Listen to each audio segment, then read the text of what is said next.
Hi, it's Prunella Harris, licensed clinical social worker with Restorative Family Services. And today's video is inspired by a follower on our Instagram page, Natin Canvas. Thank you so much for requesting this video. This video is addressing how to manage anxiety regarding COVID-19. And it's a great topic. The first thing I want you to do when trying to manage your anxiety is to show yourself some compassion. This is a never seen before virus that we are learning how to deal with day to day. So just allowing yourself that compassion and saying it's normal to be anxious about this. It is normal to be concerned. There are lots of people who are impacted by this, whether it be the people that we see that are dying from this virus or the people that we see that are losing their jobs. So it's normal to be anxious. Show yourself some compassion. Don't beat yourself up over being anxious about this.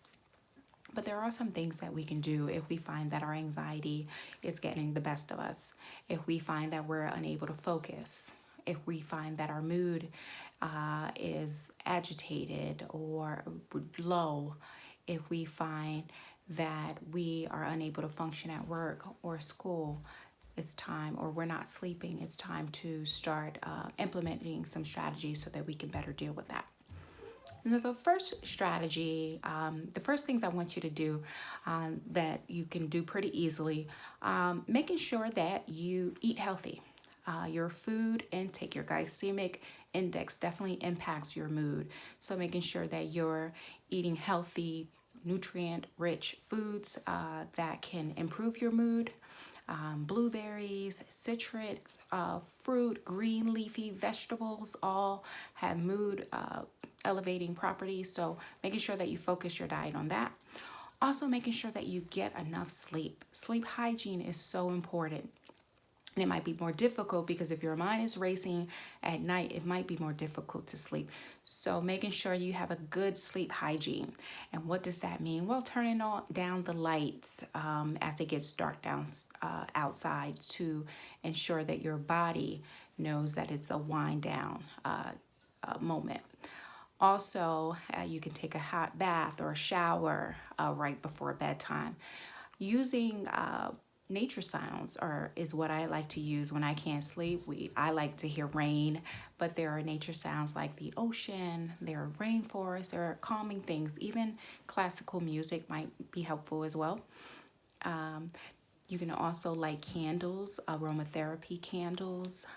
They even have a spray that you can spray your pillow with, of lavender or scents that produce a calm in your body. So making sure that you have appropriate sleep hygiene, turn off the lights, making sure that you're not on your cell phone at the time that you want to go to sleep, because the blue light in the cell phone and the TV or the computer screen keeps your brain active. So we really want to set the stage for sleep. So eat healthy, get a good night's sleep when you can, and exercise. Exercise is going to help your mood because you're releasing endorphins. So making sure that you stay active, if you can set up a routine to work out during the day, that way when you are ready to sleep, your body can sleep. If you try to put that off to the evening, by releasing those endorphins, you're going to find that your body is in revved up mode. So that is not going to be helpful. So pushing your workout to early in the day so that when your body is relaxed, you can just go ahead and go to sleep. The other thing, if you're finding yourself more anxious, is to avoid caffeinated beverages. So coffee, teas with caffeine in it, any caffeinated beverages are going to increase your anxiety. So making sure that you limit that.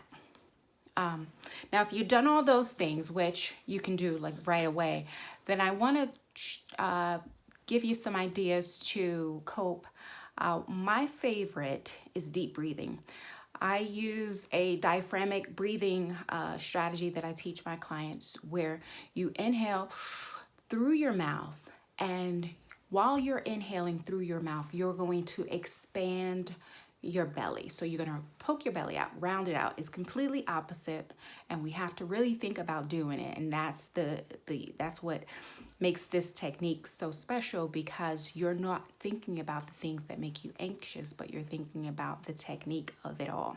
So you're going to have, let me see if I can show you my belly. Okay.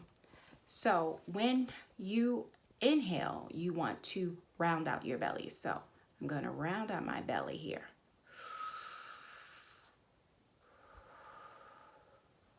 So as I'm inhaling,